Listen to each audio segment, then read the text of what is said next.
Third parties. Chapter 1, Customs Service Providers. Section 1200, Customs Brokers and Service Providers. Chapter 2, Carriers, Vessels, and Aircrafts. Section 1201, Property subject to seizure and forfeiture. Section 1202, Control of Customs Officer over boarding or leaving of incoming vessels and over other vessels approaching the former. Section 1203, Documents to be produced by the master upon entry of vessel. Section 1204, Manifest required of vessel from foreign port. Section 1205, Translation of manifest. Section 1206, Manifest for the Commission on Audit and District Collector. Section 1207, Production of Philippine crew. 1208, Record of arrival and entry of vessels and aircraft. 1209, Arrest of vessel or aircraft departing before entry is made.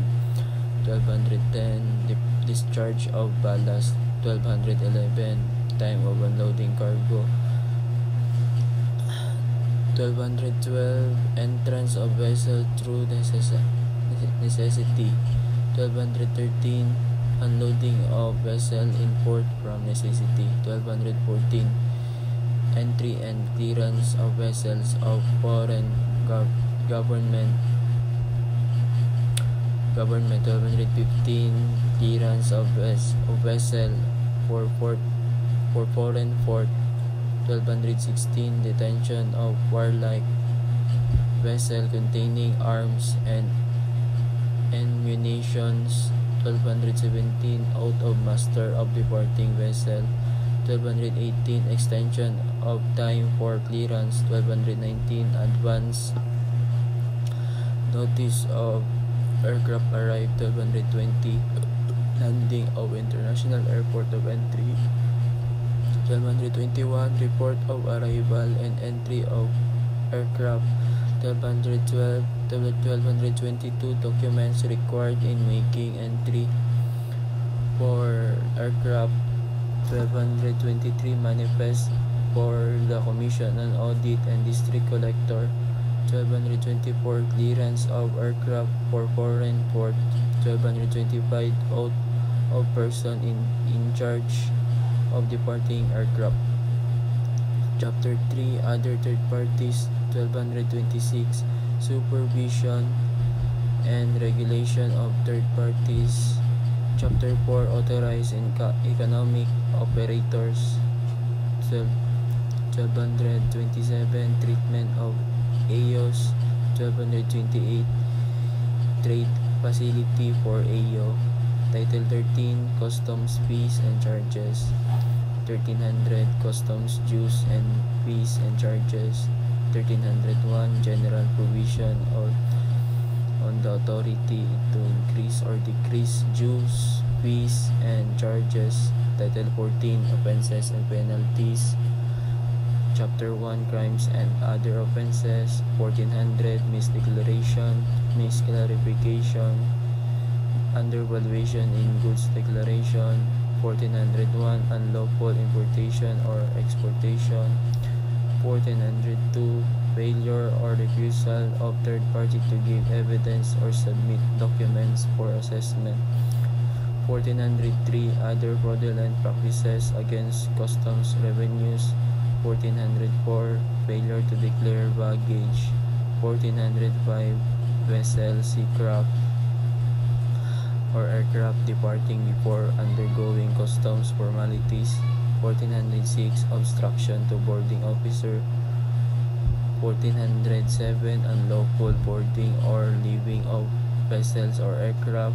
1408, Unloading of cargo before arrival at port of entry. 1409, Unloading of cargo at importer time or place after arrival. 1410, Failure to or deposit documents being of unmanifested arms.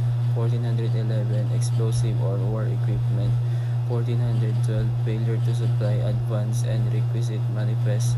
1413 disappearance of manifested goods. 1414 discrepancy between actual and declared weight of manifested goods. 1415 discrepancy with masters or pilots in command report. 1416 failure to report fraud. 1417 false statement of vessels or aircrafts.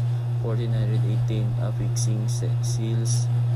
1419 breaking of seal placed by customs. 1420 breaking of lock of or fastening placed by customs officer.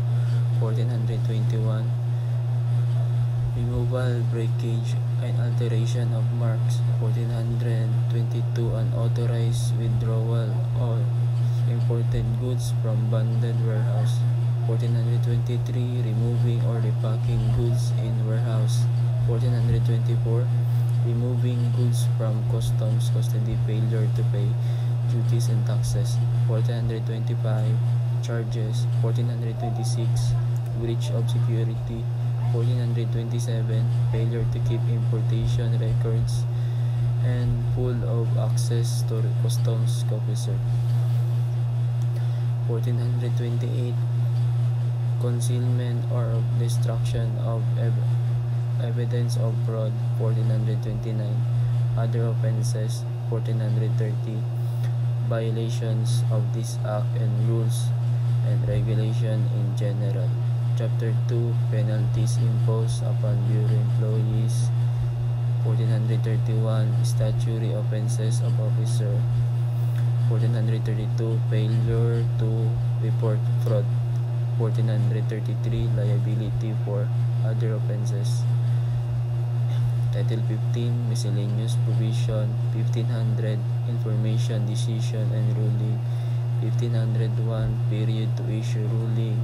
1502 publication of confidentiality of certain information in ruling. 1503 duty of district collector to report rulings to the commissioner. 1504 application of established ruling or decision. 1505 authority of official to administer oaths and take testimony. 1506 general security. 1507 security. 1508 custom service fees. 1509 testimony in writing. 1510 collector not liable in due to ruling in customs cases. 1511 interest prohibited to held by customs employees. 1513 outsourcing of non-sovereign customs functions to private entities. 1514 international standards practices. Title 16 Tariff Administration and Policy. Chapter 1 Tariff Commission. Section 1600 Chief Officials of Tariff Commission and Qualification. 1601 Appointment and Compensation of Officials and Employees. 1602 Official Seal. 1603 Function of the Commission. Section 1604 Reports of Commission. 1605 Access to documents and assistance to the Commission. 1606 Sworn and verified statements. 1605 Rules, implementing rules and regulations. Chapter 2 Flexible tariff. 1608 Flexible cost. 1609 Promotion of foreign trade. Chapter 3 Tariff nomenclature and rate of duty. 1610 General rules of the interpretation, tariff nomenclature and rates of import duty. 1611 Tariff nomenclature and rates of export duty. Title Article 17, Congressional Oversight Committee. Section 1700, Congressional Oversight Committee. Title 18, Final Provisions. Section 1800, Implementing Rules and Regulation. Section 1801, Transitory Provisions.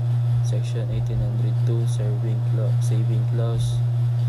Section 1803, Repeating Clause. Section 1804, Separability Clause. Section 1805, Effectivity.